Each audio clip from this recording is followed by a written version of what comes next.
हमारे पास question number 26 है खंड घ का, जो 3-3 नंबर के क्वेश्चन आते हैं उनमें है, यदि किसी एपी के पहले 7 पदों का योग -14 है और 11 पदों का योग -55 है तो एपी के n पदों का योग क्या होगा। जब भी आप इसमें ऐसे करते हो तो प्यारे बच्चों, पहले आपको मानना है ए क्या है, प्रथम पद,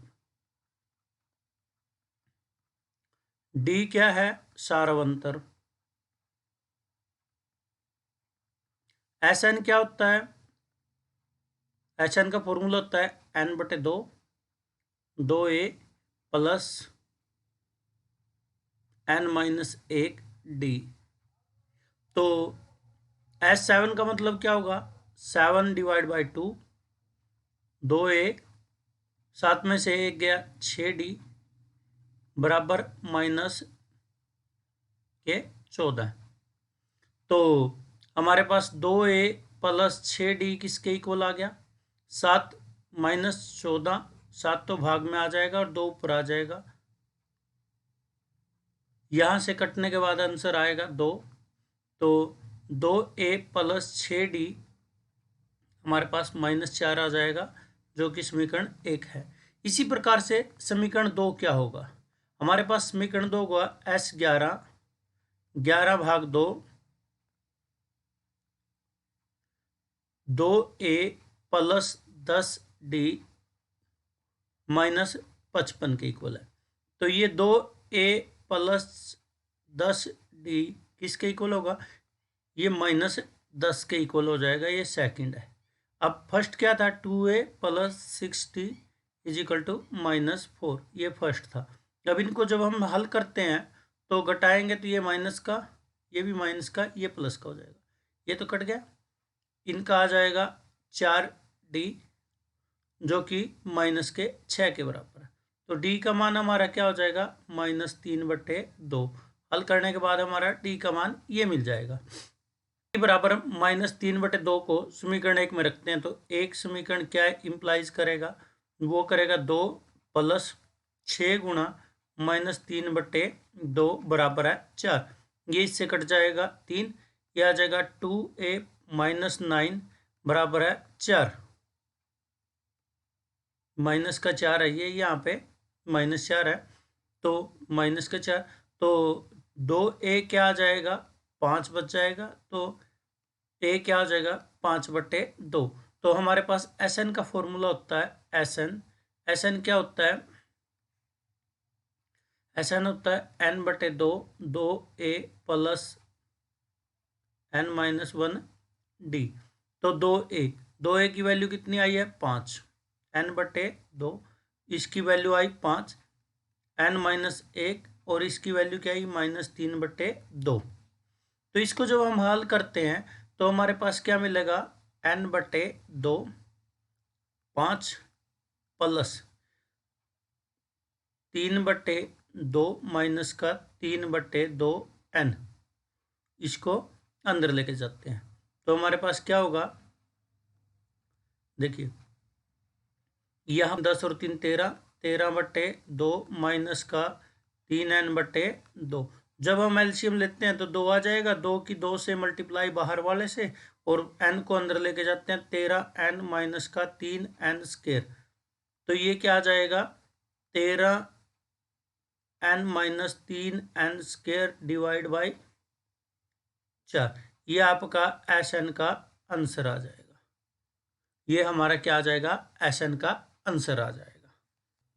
प्रश्न संख्या 27 क्या कहती है, 1/√2 एक अपरिमेय संख्या है। हम इसको विरोधाभास से प्रूव करेंगे तो मान के चलेंगे, माना 1/√2 है एक परिमेय संख्या है, परिमेय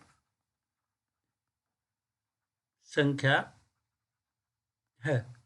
तो जब परिमेय संख्या होती है वो p/q के रूप में लिखे जाते हैं।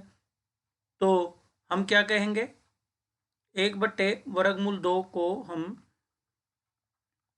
p/q के रूप में लिख सकते हैं, जहां पर पी क्यू क्या है, पूर्णांक है, और क्यू जीरो नहीं है। हम मान लेते हैं, माना पी क्यू सहभाज्य है। सहभाज्य क्या होती हैं, जिनका HCF एक होता है, यानी कि मोटे मोटे तौर पे अगर P बटे Q लिखा तो ये किसी भी पूर्णांक पे कटेगा नहीं, प्रॉपर रूप से कटेगा नहीं, तो वही होती है सहभाज्य। तो अब देखिए 1/√2 को मैंने P/Q के रूप में लिख दिया। अब 1/2 का मैं हर का परिमेयकरण कर देता हूं, तो ये क्या आ जाएगा, √2/2, जो कि P/Q है। देखिए अब √2 किसके इक्वल हो गया, 2P/Q। हम क्या जानते हैं, हम जानते हैं कि क्या जानते हैं कि हमारे पास जो पूर्णांक होते हैं, पूर्णांक किसको इंप्लाइज, यानी कि पूर्णांक सभी क्या होते हैं, परिमेय होते हैं। तो परिमेय का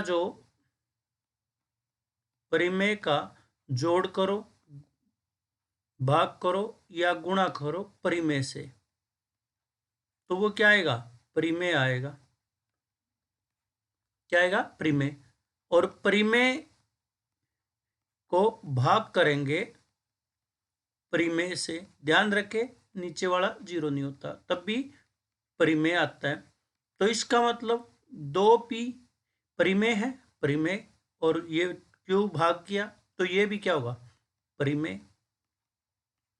और हमें क्या पता है, वर्गमूल 2 अपरिमेय है, अपरिमेय। हम जानते हैं क्या है, हम जानते हैं कि परिमेय और अपरिमेय तो कभी भी बराबर नहीं होते, अपरिमेय बराबर नहीं होते। इसका मतलब क्या होगा, √2 कभी भी 2P/Q के रूप में नहीं होगा, यानी कि हमने जो माना था वो गलत था। क्या, 1/√2 वो अपरिमेय है। इस तरह अब देखिए क्वेश्चन नंबर 28। हमारे पास क्वेश्चन नंबर 28 क्या कहता है, दो क्रमागत धनात्मक पूर्णांकों का गुणनफल 306 है, तो हमें पूर्णांक ज्ञात करने हैं। देखिए दो धनात्मक है, धनात्मक क्या होते हैं, जो प्लस वाले होते हैं, और क्रमागत क्या होते हैं, जैसे 1 बोला तो अगला 2 होगा, 5 बोला तो 7 होगा, 11 बोला तो 12 होगा। तो अगर ऐसे ही देखते हैं, जैसे 5 और 6 लिया मैंने, अब इन दोनों का संबंध क्या है, 5 है, उसमें 1 जोड़ने पर 6 मिलता है, जैसे 10 लिखा 11 लिखा तो ये क्रमागत है, तो 11 को कैसे लिख सकते हैं, 10 + 1। इसी तरह से हम क्या करेंगे, हम यह मान लेते हैं कि पहला धनात्मक पूर्णांक है जो वो x है, और दूसरा क्रमागत जो क्रमागत है धनात्मक पूर्णांक है जो वो क्या होगा, इसमें 1 जुड़ जाएगा। और प्रश्नानुसार क्या कहता है, प्रश्नानुसार कहता है दोनों का गुणनफल, यानी कि x और x+1 का गुणनफल क्या है, 306 है। ये हमारे पास दे रखा है, तो इसका मतलब x² + x माइनस इस साइड लेके जाएंगे 306 बराबर 0 हो जाएगा। अब इसको हमें हल करना है।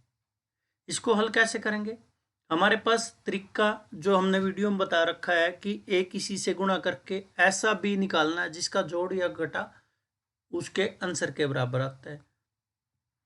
अब हमारे पास जो अब ये और ये माइनस के हैं, अपोजिट साइन है, ये प्लस का ये माइनस का, अपोजिट साइन है, अपोजिट साइन है, तो यहाँ अपोजिट साइन के साथ ही बनेगा। इसका मतलब अगर मैं एक्स स्क्वायर प्लस ये दोनों की गुणा क्या आती है 18 और 17 की गुणा करते हैं तो हमारे पास 306 मिल जाता है। उसके साथ x लगाएंगे माइनस का 306 बराबर 0। यह आ जाएगा x square plus 18x minus के 17x माइनस के 306 बराबर 0। अब यहाँ से x कॉमन लिया तो x प्लस 18, यहाँ से माइनस 17 कॉमन लिया तो x प्लस 18 आ जाएगा। और यहाँ क्या हो जाएगा x प्लस 18 बाहर और x माइनस 17 भी ये टुकड़ों के रूप में आ जाएगा। तो शून्यंक के लिए क्या होगा, या जो जो मूल निकालते हैं उनके लिए ये इस प्रकार से लिखा जाएगा।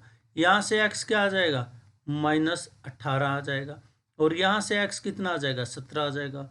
अब x हमारा क्या है, वो तो धनात्मक है, तो इसका मतलब x -18 होगा नहीं।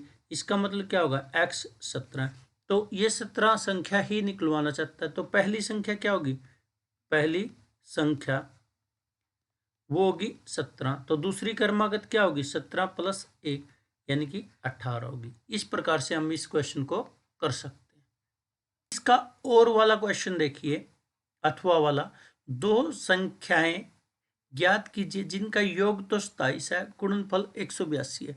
देखिए माना पहली संख्या, माना पहली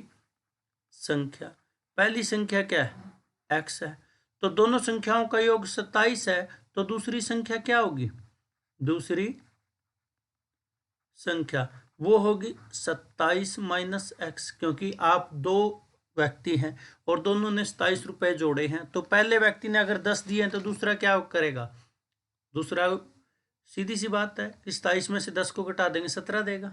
इसी प्रकार से पहले ने x दिया तो दूसरा क्या होगा x। प्रश्न अनुसार क्या होगा, प्रश्न अनुसार उनका गुणनफल यानी कि x और 27 माइनस एक्स कितना 182 है। तो मल्टीप्लाई करेंगे तो 27x माइनस का एक्स स्क्वायर बराबर 182। तो ये एक्स स्क्वायर वाला माइनस का तो सभी को राइट साइड ले जाएंगे, क्या हो जाएगा एक्स स्क्वायर माइनस का 27x हो जाएगा क्योंकि प्लस का था, 182 उधर ही था तो वो तो प्लस का ऐसे कैसे रहेगा। अब इसमें ये दोनों एक जैसे हैं, ए और सी के साइन एक जैसे हैं, तो जोड़ के आंसर आएगा। जोड़ने के बाद जो टुकड़े होंगे तो किस तरह से जोड़ना है, एक्स स्क्वायर माइनस, तो निशान तो बाहर ही रखना है। तो ये 14 और 13 की मल्टीप्लाई आता है 182।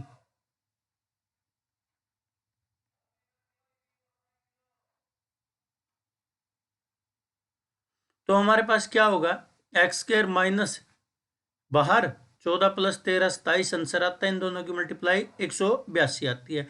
तो इसको हम सोल्व करेंगे तो क्या होगा, x square minus 14x minus का 13x plus 182 is equal to 0। यहाँ से एक्स कॉमन लेंगे तो हमारे पास क्या बचेगा x माइनस 14, यहाँ से 13 कॉमन लेंगे तो ये x माइनस 14 बचेगा बराबर 0। यानी कि x माइनस 14 और x माइनस 13 ये टुकड़े आ जाएंगे। यहाँ से x का मान निकालेंगे तो एक तो 14 आ जाएगा, एक 13 आ जाएगा। अब दोनों संख्याएं क्या होंगी, पहली संख्या x को 13 लेते हैं तो दूसरी क्या आ जाएगी, दूसरी 14 आ जाएगी। यदि पहली को 14 मानते हैं तो दूसरी क्या आ जाएगी 13 आ जाएगी, क्योंकि रखना हमने इसके अंदर है। इसके अंदर रखते रहेंगे जो मान है उन्हीं के मिल जाएंगे, यानी कि 13 और 14 वो संख्याएं होंगी। क्वेश्चन नंबर जो 29 है हमारा, 29 कहता है सिद्ध कीजिए कि बाहरी बिंदु से वृत्त पर खींची गई स्पर्श रेखाओं की लंबाई बराबर होती है। ये हमारे पास थ्योरम के तौर पे है। हमें दिया क्या है,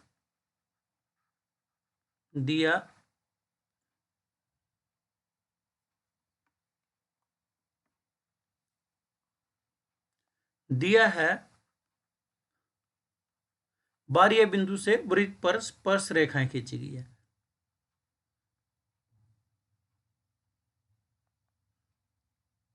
जो बाहरी है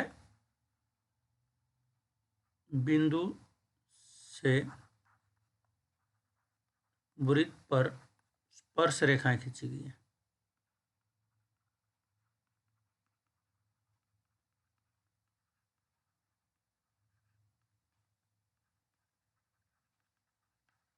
खींची गई।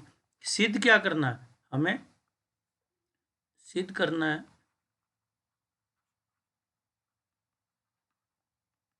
स्पर्श रेखाओं की लंबाई क्या होगी? बराबर होगी। स्पर्श रेखाओं की लंबाई बराबर है।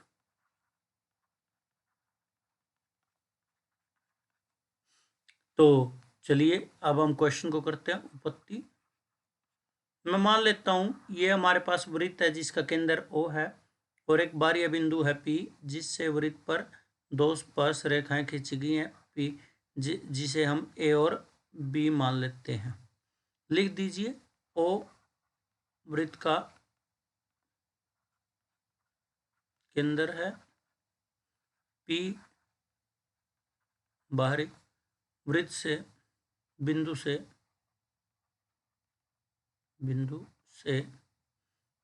AP और PB वृत्त पर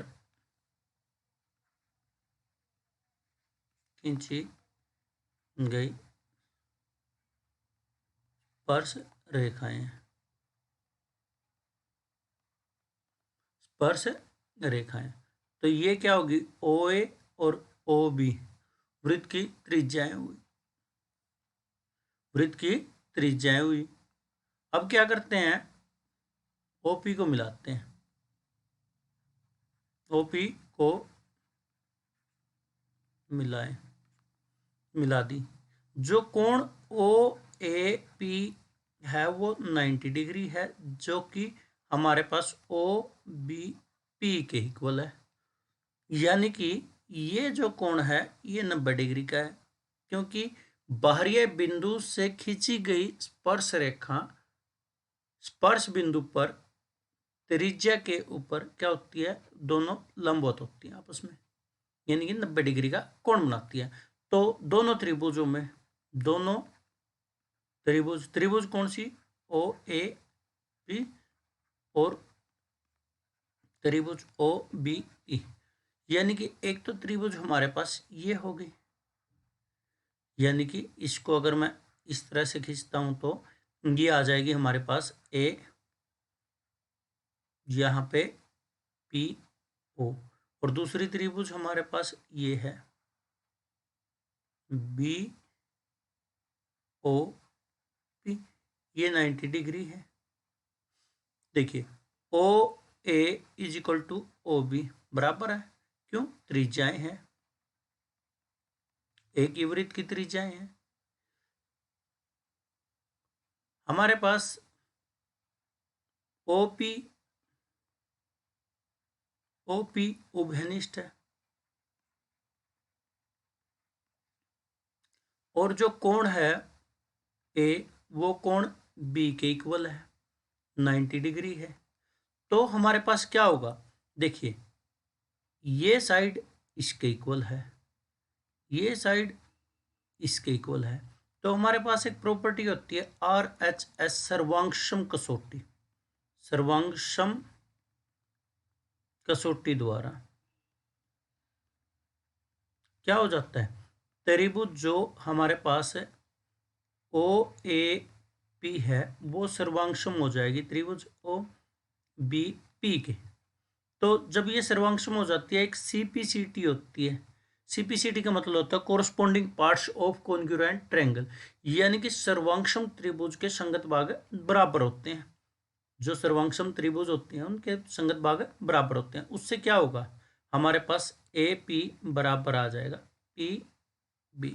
ये AP और PB क्या है? वृत्त की स्पर्श रेखाएं जो कि बराबर होती हैं। इन्हीं से आगे हम और भी बातें निकाल सकते हैं कि जैसे ये एंगल इसके इक्वल है, ये एंगल इसके इक्वल है और इन दोनों कोणों का जोड़ क्या होता है? संपूरक होता है। ये ऐसी बातें हैं जो हम इन थ्योरमों में कर सकते हैं क्योंकि ये एक चतुर्भुज है, ओ ए पी बी एक चतुर्भुज है, ये दोनों कोण 90-90 के हैं और चतुर्भुज के चारों कोणों का जोड़ 360 डिग्री होता है, तो उसमें से 180 घटा देंगे तो 180 बन जाएगा। केंद्र पर बना त्रिज्याओं द्वारा कोण और बाह्य बिंदु पर बना स्पर्श रेखाओं द्वारा बना कोण क्या होता है, संपूरक होता है। ये उससे भी हम निकाल सकते हैं। क्वेश्चन नंबर 30 हमारे पास अब क्या कहता है, वो कहता है कि जो एक प्लस टेंजेंट स्क्वायर ए है भाग कर दिया जाए 1 प्लस कोट स्क्वायर ए, उसका जो आंसर आएगा वो बराबर होगा 1 माइनस टेंजेंट ए भाग 1 माइनस कोट ए और उसके वर्ग के बराबर। देखिए पहले हम क्या करते हैं, LHS लेके चलते हैं। LHS यानी कि जैसे आप बैठे हो, जो लेफ्ट हैंड साइड है हमारा वो LHS, जो राइट हैंड साइड है वो RHS। तो इसमें क्या करते हैं, ये फॉर्मूला होता है सीकेंट स्क्वायर ए का और डिवाइड बाय ये होता है कोसिकेंट स्क्वायर ए का। कुछ साथी तो हमारे इसको यहीं छोड़ देते हैं कि ये LHS आ गया। कुछ साथी हमारे क्या करते हैं, इसको लिख सकते हैं 1 बाई कोस स्क्वायर ए और इसको लिख सकते हैं 1 बाई साइन स्क्वायर ए। और हमारे पास एक प्रॉपर्टी होती है ए भाग बी और सी भाग डी, और ए की डी के साथ मल्टीप्लाई, बी की सी के साथ, ये आंसर बन जाता है ए डी और बी सी। तो इसी हिसाब से साइन स्क्वायर की मल्टीप्लाई 1 से और कोस स्क्वायर की 1 से, ये आ जाएगा साइन स्क्वायर ए भाग कोस स्क्वायर ए, जो कि टेंजेंट स्क्वायर ए आ जाता है। ये तो हमारा इसका LHS पार्ट आ गया। अब RHS पार्ट को लेते हैं, RHS पार्ट को। तो RHS पार्ट क्या है, 1 minus tangent A 1 minus cot A और उसका स्क्वायर। तो जब भी आपको कुछ समझ में ना आए तो साइन और कोस में इसको कन्वर्ट कर दीजिए, साइन ए भाग कोस ए, भाग में क्या आ जाएगा 1 माइनस कोस ए भाग साइन ए और पूरे की शक्ति 2। यहाँ से लघुत्तम लेंगे तो हमारे पास क्या आ जाएगा,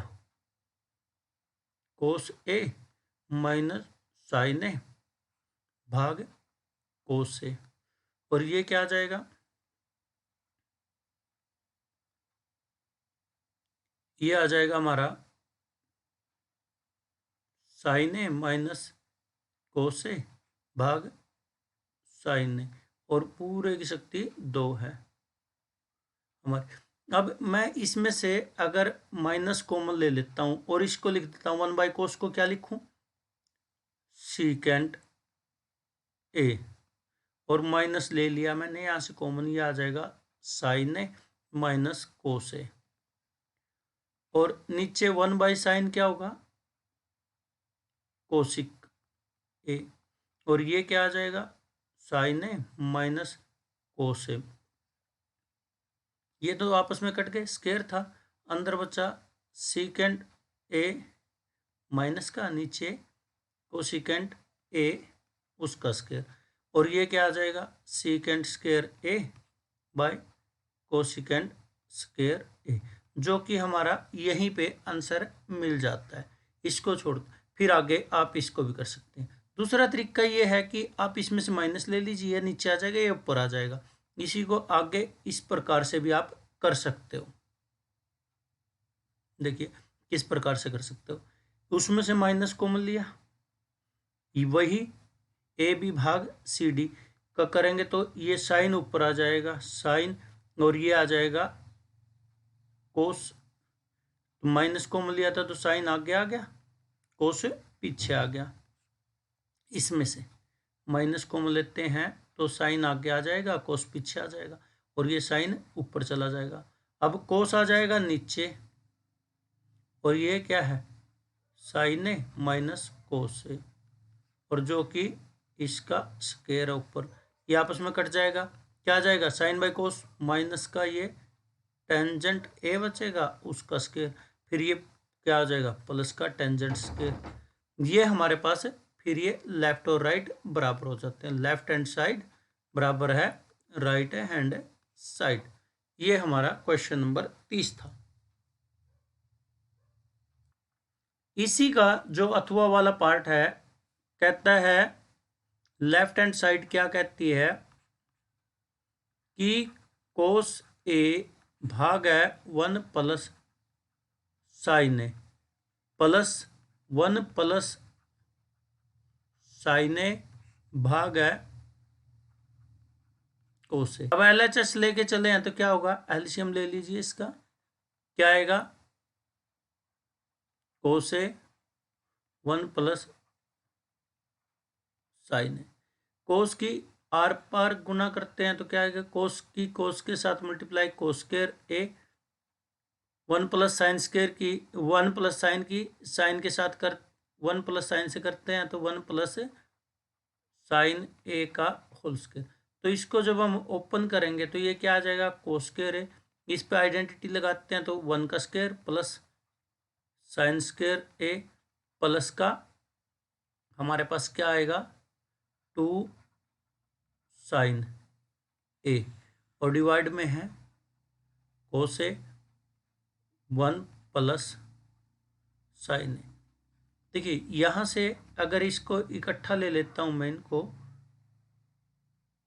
इनको ये हमारे पास formula cos square A plus sine square A 1 आ जाएगा, 1 plus 1 plus 2 sine A divide by cos A 1 plus sine A. देखिए 1 प्लस 1 2 हो जाएगा और 2 इसमें भी है, 2 में कॉमन ले लेता हूँ, क्या बच जाएगा 1 प्लस साइन ए और नीचे बचेगा कोस A 1 plus sine A. Sign ए से साइन ए कट जाएगा, बच जाएगा 2 बाई कोस ए, जो कि हमारे पास 1 बाई कोस क्या होता है, सीकेंट ए होता है, जो कि आर एच एस के इक्वल है। इस प्रकार से हम इस क्वेश्चन को कर सकते हैं। अगर जितना आइडेंटिटी आपको याद होंगी उतना ही आप आराम से इसको कर सकते हो। पर्सन संख्या हमारे पास 31 क्या है, ताश के 5 पत्ते, ईंट का दैला 5 पत्ते, कुल पत्ते कितने हैं, कुल पत्ते हैं हमारे पास 5। उनमें क्या है, दहला है, बेगम है, गुलाम है, बादशाह है, इक्का है। सब क्या है, ईंट के हैं। अब ई क्या दर्शाता है, ई हमारे पास घटना है, एक पत्ता निकालना है उसकी घटना है ये। इसकी प्रायिकता क्या होगी, वह पत्ता बेगम हो। ई निकाला गया पत्ता बेगम है, तो पी ऑफ ई क्या होगा, जो पत्ता बेगम निकाला गया उसकी प्रायिकता। तो कुल बेगम कितनी है, 1, टोटल कितने 5, तो कुल पत्ते 5 हैं, तो इसकी प्रायिकता ये आ जाएगी। सेकंड पार्ट में वो कहता है यदि बेगम निकलती है तो उसे अलग रख दिया जाए, यदि बेगम को निकाल कर अलग कर दें तो बाकी पत्ते कितने बचेंगे, बाकी बचे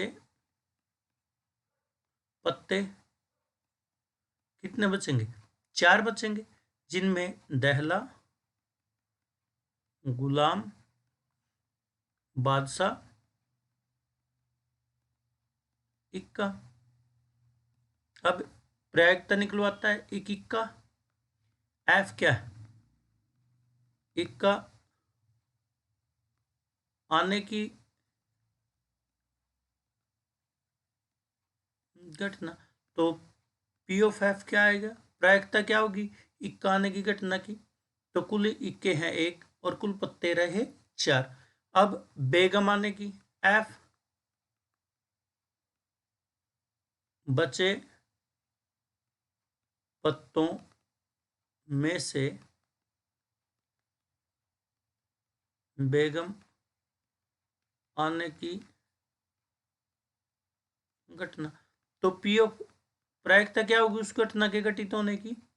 बेगम कितनी अब 0, क्योंकि इन पत्तों में बेगम नहीं है, बेगम तो हमारे पास एक थी वो निकाल दी, तो अब इनमें कितनी है 0, 0 बेगम, पत्ते हैं 4, तो कितना आंसर आएगा 0। इस प्रकार से आप इस क्वेश्चन को कर सकते